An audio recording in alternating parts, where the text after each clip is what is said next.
What if we're loved? Welcome to your reading. I pulled these cards many days ago and they fell out in a way that told a story of ego and all of its traits: fear, suffering, anxiety, worry, pain, heartache, um, stickiness, attachment, jealousy, worry, pride, envy, comparison. I could go on and on. The ego is not settled because the ego doesn't know who it is or where it comes from.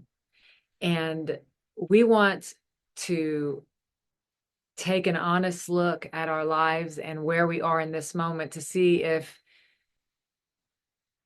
we're coming from a place of curiosity and open-mindedness and love, because all of you here on this channel are on a healing path, and we're always healing, but there are times when we go through a dark night of a soul when it seems like everything that can go wrong will go wrong. And if you're on a healing journey, or if you've read A Course in Miracles, then you'll know that we can't tell our advances from our retreats because we have a veil over our mind, and we really believe we're in this world separated off from God and alone and trying to work it out just in this small amount of time from when we're born until we die to get whatever pleasure we can. And somewhere deep inside, we know that that's not it, and that can't be what life is. So I'm here to say that you're not alone in that feeling, and that we're walking each other home. And so, yeah, these cards fell out. The top row, two center cards, was the devil and death. And the devil is the ego. So it's, the death card is facing that devil ego. And it's time. It's facing it. It's staring it in the face. It's looking at it head on. I see you, and you are not me, and you're going to dissolve in the light of the love. And the ego can feel that that's happening, so it's hanging on for dear life. But the Holy Spirit is stronger than the ego, and even though its voice is way quieter and it's gentle and it doesn't fight, it just sits back and waits upon you to choose it. It's mighty. As you can see at the top row, you got the sun to end the reading, and then it's clarified by the sun. And the sun in my readings represent divine intelligence and choosing to let the light of God's love heal the mind that thinks that it's a body destined to suffer and die. So we've come here to heal that belief, that thought, that we are going to rot in the dust and die, that when we die, we literally begin again. There is no ending. And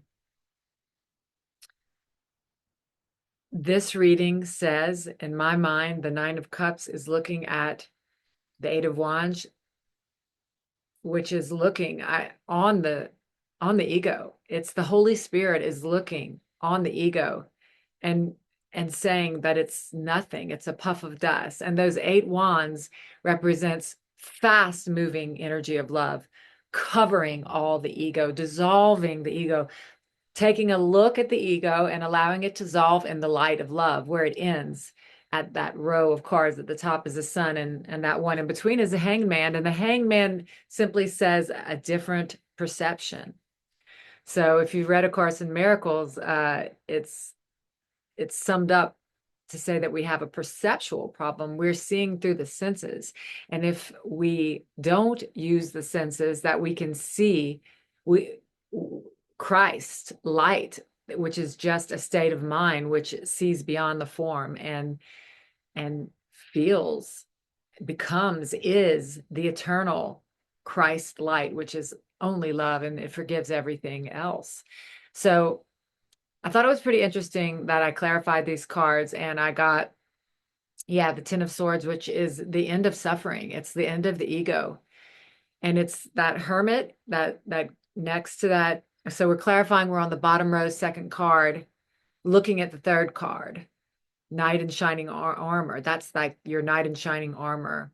And you are looking at your ideas about love. What is love? Is it bodies? Is it someone professing their undying love for me and me returning that love? You are being, in that second card, bottom row, lit up by divine light, taking a real journey into your mind and asking God to show you what the meaning of love is, how it is that love is who you are. What does it mean to love, and how are we to do that here in these bodies on earth? So you have been asking yourself these deep questions. And in that, the ego has had to come up. Like, do I still really want the fairy tale idea of love? You're questioning all these things that you've been taught, which is a death of the ego. It's like these things we were told as children, these goals that we were told to make, they just didn't give all the pleasure they were told we were told they would give us. So we got to the end of our goals, and there was nothing for us there. So we're still searching for that ultimate love, joy, and happiness. And so this is the journey. And so the fourth card on the bottom is like that represents memories and nostalgia, trying to hang on to the past. That idea of love is loyal and never letting go of these memories, when you're actually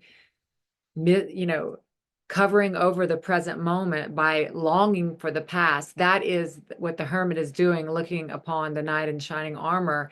It's allowing all those years and years of regret and nostalgia of what could have, should have been, all of that. She's getting on that surfboard. She's about to get on that surfboard and say, enough. The past is gone. My ideas of love have failed me. I'm going to get on that surfboard and I'm going to sail into divine life, into eternal light. I'm going to leave the things of the world behind. I'm going to become a passerby. You have the sun clarifying the sun. So you are literally turning to the Holy Spirit to answer every problem. And that is literally that huge book, A Course in Miracles, with 31 chapters. That is literally all it's saying. It is saying every single moment you are asked to ask the Spirit for his interpretation, to show you vision instead of what the eyes are beholding, what the ears are hearing. You are merely asked to not judge what you're seeing, what you're hearing, the situations you find yourself in, and to take a step out of time, put the mind above the battlefield, and just empty out all the thoughts and allow everything to be given to you from the Spirit, all your thoughts. What do I do next? Who do I talk to next? It's just divine light and love. The Holy Spirit is now with you on your journey. The Holy Spirit has been with you all along. It just takes you to ask in every moment, what do I do now? Like a child that doesn't think it knows anything, we are being asked to drop all of our ideas about what we should do and what our happiness would look like. And we're asked to find peace in this moment. That is what really pisses off the ego. And the ego is just wailing about the littlest, most insignificant discomforts at first. And then when you overcome that part, it will start to say, yeah, but now you're going to die, and put it onto the body. But you're not the body, and your mind can get very present and overcome the suffering in each moment.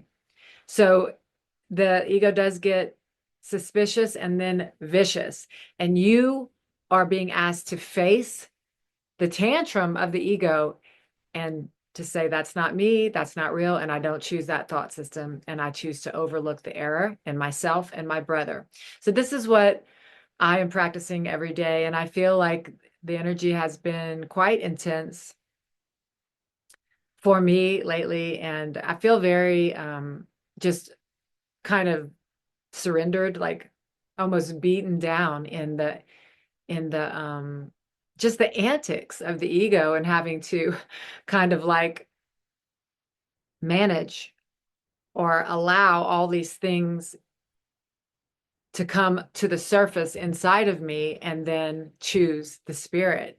So part of the Course in Miracles does say that you can't heal what you don't know is there. And these are unconscious beliefs coming up to be let go of because we've had a prayer to heal and to be in consistent peace.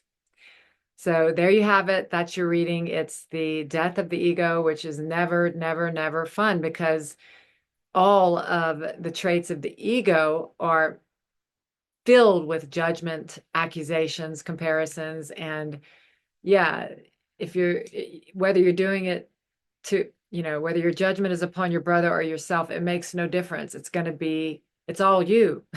It's all going to be painful for you. So we're being asked to forgive the judgments in the mind, to think that we know how to judge it all, and just to drop into that inner stillness inside and ask for the peace of God and ask in every moment to be shown the way out. So yeah, it's just a very intense energy where when all of the emotions are out, it's almost like, because there's been a evolution of the mind and a spiritual maturity,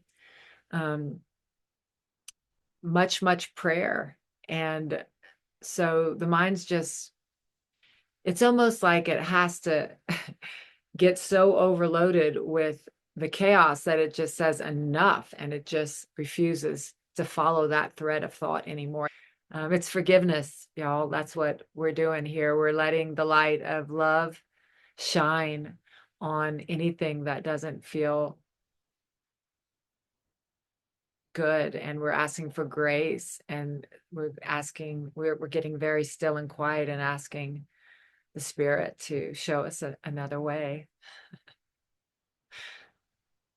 So thank you for joining me, and I'll see you next time. What if we're cherished and life has no end?